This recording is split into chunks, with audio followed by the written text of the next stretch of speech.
অনেক স্টুডেন্টই ইদানিংকালে আমাদের কাছে ফোন করার মাধ্যমে, অফিস ভিজিট করার মাধ্যমে জানতে চেয়েছেন যে ভাইয়া নিউজিল্যান্ডে পার্মানেন্ট রেসিডেন্সি পাওয়ার পূর্ব শর্ত কি, কিংবা কোন পদ্ধতি অবলম্বন করলে আমরা নিউজিল্যান্ডে স্থায়ীভাবে বসবাস করার সুযোগ পাব এবং পদ্ধতিটা কি।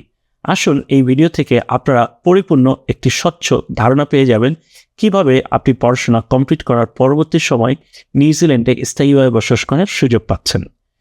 বর্তমান সময়ে পৃথিবীর যেই কান্ট্রিগুলোতে পড়াশোনা কমপ্লিট করার পরবর্তী সময় আপনি স্থায়ীভাবে বসবাস করার সুযোগ পাচ্ছেন, তার মধ্যে অত্যন্ত জনপ্রিয় একটি ডেস্টিনেশন রয়েছে নিউজিল্যান্ড।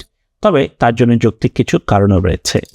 নিউজিল্যান্ডে পার্মানেন্ট রেসিডেন্সি পেতে গেলে আপনাকে পয়েন্ট বেস সিস্টেমে 6 পয়েন্ট অ্যাচিভ করতে হচ্ছে, যা 2025-এর অক্টোবর মাসে তারা নতুন একটি রুলস ইম্পোজ করেছে।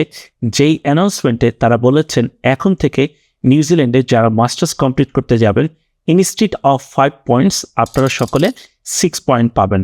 অর্থাৎ আগে আপনি মাস্টার্স করলে 5 পয়েন্ট অ্যাচিভ করতে পারতেন, আর এখন থেকে নিউজিল্যান্ডে যারা মাস্টার্স করতে যাচ্ছেন তারা কিন্তু 6 পয়েন্ট পাচ্ছেন। সো ইট মিনস দ্যাট যেই মুহূর্তে আপনি মাস্টার্স ডিগ্রি কমপ্লিট করলেন নিউজিল্যান্ডের কোনো ইউনিভার্সিটি কিংবা government polytechnic or affordable private institution থেকে, ঠিক ওই মুহূর্তে আপনি 6 পয়েন্ট পেয়ে গেলেন এবং পার্মানেন্ট রেসিডেন্সির জন্য অ্যাপ্লিকেশন করার জন্য এলিজিবল হলেন। উল্লেখ্য, এক্ষেত্রে আপনাকে আরও একটি অ্যাডিশনাল রিকোয়ারমেন্ট মিট করতে হচ্ছে, তা হচ্ছে এ জব অফার। অর্থাৎ মাস্টার ডিগ্রি কমপ্লিট করলেই আপনি যে সরাসরি পার্মানেন্ট রেসিডেন্সির জন্য অ্যাপ্লিকেশন করতে পারছেন, বিষয়টা কিন্তু তা নয়। পার্মানেন্ট রেসিডেন্সির জন্য অবশ্যই আপনাকে একটি জব অফার থাকতে হচ্ছে।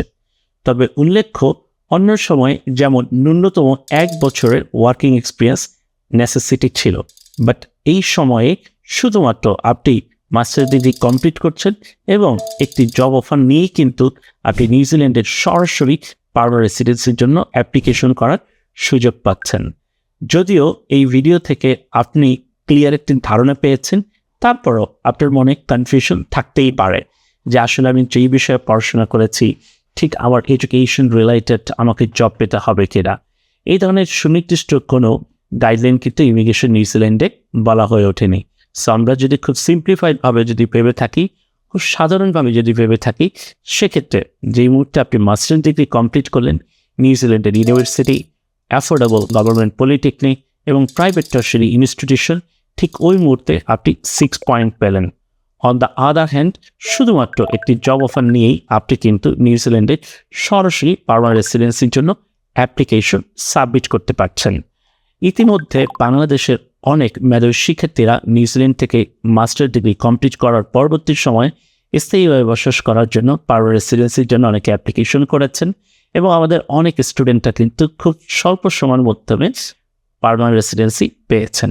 সো আপনি যদি নিউজিল্যান্ডে স্থায়ীভাবে বসবাস করার সুযোগ খুঁজে থাকেন, তাহলে this is the very high time. কেননা বর্তমান সময়ে ইমিগ্রেশন নিউজিল্যান্ড বাংলাদেশি মেধাবী শিক্ষার্থীদেরকে তাদের একাডেমিক কোয়ালিফিকেশন, ওয়ার্কিং এক্সপিরিয়েন্স এর উপরে ভিত্তি করে ভিসা খুব সহজেই অফার করছে।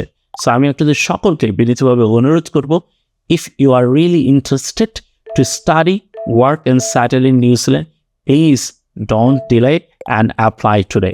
এক্সাইটিং নিউজ রয়েছে, ইন্টারন্যাশনাল অ্যাডমিশন সার্ভিস নিউজিল্যান্ডের টোটাল 8টি ইউনিভার্সিটি রয়েছে এবং প্রতিটি ইউনিভার্সিটিতে স্টুডেন্ট পাঠানোর সুদীর্ঘ একটি অভিজ্ঞতা রয়েছে। অন দ্য আদার হ্যান্ড, যারা ফাইন্যান্সিয়াল বাজেট নিয়ে ভাবছেন, আপনারা কিন্তু ইউনিভার্সিটির পাশাপাশি গভর্নমেন্ট পলিটেকনিক এবং প্রাইভেট টার্শারি ইনস্টিটিউশনগুলোকেও কিন্তু বেছে নিতে পারছেন। তবে চমৎকার বিষয় রয়েছে, যাদের গুড একাডেমিক রেকর্ডস রয়েছে, ফ্যান্টাস্টিক ওয়ার্কিং এক্সপিরিয়েন্স রয়েছে এবং চমৎকার এক্সট্রা কারিকুলার অ্যাক্টিভিটিস রয়েছে এবং যাদের ট্রাভেল হিস্ট্রি রয়েছে, তারাও কিন্তু ইউনিভার্সিটি থেকে আপ টু $26,000 নিউজিল্যান্ড ডলারের স্কলারশিপের জন্য অ্যাপ্লিকেশন করতে পারছেন। তবে বাস্তবে আমরা দেখেছি বাংলাদেশি স্টুডেন্টরা একাডেমিক ম্যারিটসের উপরে ভিত্তি করে আপ টু $15,000 নিউজিল্যান্ড ডলার কিন্তু খুব সহজেই স্কলারশিপ পাচ্ছে। সো এই বিষয়ে পরিপূর্ণ এবং সঠিক একটি দিক নির্দেশনা পেতে চাইলে please come and talk to আস।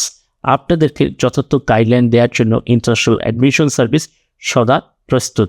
কেননা ইন্টারন্যাশনাল অ্যাডমিশন সার্ভিস দীর্ঘ 1 যুগেরও বেশি সময় ধরে নিউজিল্যান্ডের স্টাডি আপডেট নিয়ে আমরা কাজ করছি।